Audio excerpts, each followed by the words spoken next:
बिस्मिल्लाहिर्रहमानिर्रहीम। अस्सलामु अलैकुम। सही बुखारी हदीस नंबर 236। रसूल करीम सल्लल्लाहु अलैहि वसल्लम से चूहे के बारे में दरियाफ्त किया गया जो घी में गिर गया था। आपने फरमाया कि इस चूहे को और इसके आसपास के घी को निकाल कर फेंक दो। मान कहते हैं कि मालिक ने इतनी बार के मैं गिन नहीं सकता। ये हदीस इब्ने अब्बास से और उन्होंने हज़रत मैमूना से रिवायत की है। सही बुखारी हदीस नंबर 237। आपने फरमाया हर ज़ख़म जो अल्लाह की राह में मुसलमान को लगे वो क़यामत के दिन इसी हालत में होगा जिस तरह वो लगा था। इसमें से खून बहता होगा जिसका रंग तो खून का सा होगा और खुशबू मुश्क की सी होगी। सही बुखारी हदीस नंबर 238। हम लोग दुनिया में पिछले ज़माने में आए हैं मगर आखिरत में सबसे आगे हैं। सही बुखारी हदीस नंबर 239। ये भी फरमाया कि तुम में से कोई ठहरे हुए पानी में जो जारी ना हो पेशाब ना करे फिर इसी में गुस्ल करने लगे। सही बुखारी हदीस नंबर 240।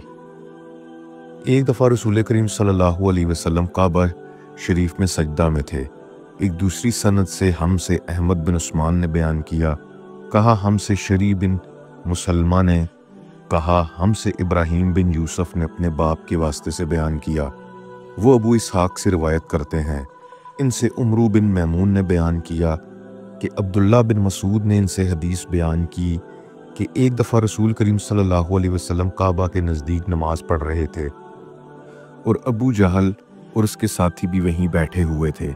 तो इनमें से एक ने दूसरे से कहा कि तुम में से कोई शख्स है जो कबीले की जो ऊँटनी ज़बा हुई है उसकी ओजड़ी उठा लाए और लाकर जब मोहम्मद सल्लल्लाहु अलैहि वसल्लम सजदा में जाएं तो इनकी पीठ पर रख दे। ये सुनकर इनमें से एक सबसे ज़्यादा बदबख्त आदमी उठा और वो ओजड़ी लेकर आया और देखता रहा। जब आपने सजदा किया तो इसने इस ओजड़ी को आपके दोनों कन्नों के दरमियान रख दिया। अब्दुल्ला बिन मसूद कहते हैं, मैं ये सब कुछ देख रहा था मगर कुछ ना कर सकता था। काश इस वक्त मुझे रोकने की ताकत होती। अब्दुल्ला कहते हैं कि वो हंसने लगे और हंसी के मारे लोट पोट होने लगे और रसूलुल्लाह सल्लल्लाहु अलैहि वसल्लम सजदा में थे। बोझ की वजह से अपना सर नहीं उठा सकते थे। यहाँ तक कि हज़रत फातिमा रज़ियल्लाहु अन्हा आईं और वो बोझ आपकी पीठ पर से उतार कर फेंका। तब आप सल्लल्लाहु अलैहि वसल्लम ने सर उठाया और फिर 3 बार फरमाया, या अल्लाह तू कुरैश को पकड़ ले। ये बात इन काफरों पर बहुत भारी हुई कि आप सल्लल्लाहु अलैहि वसल्लम ने इन्हें बद्दुआ दी। अब्दुल्ला कहते हैं कि वो समझते थे कि इस शहर मक्का में जो दुआ की जाए वो ज़रूर कबूल होती है। फिर आपने इनमें से हर एक का जुदा जुदा नाम लिया कि ए अल्लाह इन जालिमों को ज़रूर हलाक कर दे। अबू जहल, उतबा बिन रबिया, शबी बिन रबिया, वलीद बिन अतबा, उमिया बिन खलफ और अकबा इब्ने अबी मोईत को 7वें आदमी का नाम भी लिया मगर मुझे याद नहीं रहा। इस ज़ात की कसम जिसके कब्ज़े में मेरी जान है कि जिन लोगों की बद्दुआ करते वक्त आप सल्लल्लाहु अलैहि वसल्लम ने नाम लिए थे मैंने इनकी लाशों को बदर के कुएं में पड़ा हुआ देखा। सही बुखारी हदीस नंबर 241। उर्वा ने मुसव्वर और मरवान से रिवायत की है कि रसूलुल्लाह सल्लल्लाहु अलैहि वसल्लम हुदैबिया के ज़माने में निकले।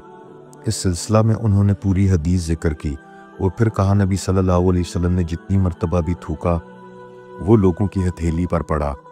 फिर वो लोगों ने अपने चेहरों और बदन पर मल लिया। हमसे मोहम्मद बिन यूसुफ ने बयान किया, कहा हमसे सुफियान ने हमीद के वास्ते से बयान किया। वो हज़रत अनस रज़ियल्लाहु अन्हा से रिवायत करते हैं। सही बुखारी हदीस नंबर 242। आप सल्लल्लाहु अलैहि वसल्लम ने फरमाया कि पीने की हर वो चीज़ जो नशा लाने वाली हो हराम है। सही बुखारी हदीस नंबर 243। लोगों ने इनसे पूछा और मैं इस वक्त सहल के इतना करीब था कि मुझे और इनके दरमियान कोई दूसरा हाइल न था कि रसूलुल्लाह सल्लल्लाहु अलैहि वसल्लम के अहद के ज़ख़म का इलाज किसी दवा से किया गया था। उन्होंने कहा कि इस बात का जानने वाला अब मुझसे ज़्यादा कोई नहीं रहा। अली रज़ियल्लाहु अन्हा अपनी ढाल में पानी लाते और हज़रत फातिमा रज़ियल्लाहु अन्हुमा आपके मुंह से खून धोती। फिर एक بوریا کا ٹکڑا جلایا گیا اور آپ کے زخم میں بھر دیا گیا۔ صحیح بخاری حدیث نمبر 244۔ میں ایک مرتبہ رسول کریم صلی اللہ علیہ وسلم کی خدمت میں حاضر ہوا تو میں نے آپ کو اپنے ہاتھ سے مسواک کرتے ہوئے پایا، اور آپ صلی اللہ علیہ وسلم کے منہ سے آ آ کی آواز نکل رہی تھی، اور مسواک آپ صلی اللہ علیہ وسلم کے منہ میں تھی جس طرح آپ کہہ کر رہے ہوں۔ صحیح بخاری حدیث نمبر 245۔ رسول کریم صلی اللہ علیہ وسلم جب رات کو اٹھتے تو اپنے منہ کو مسواک سے صاف کرتے۔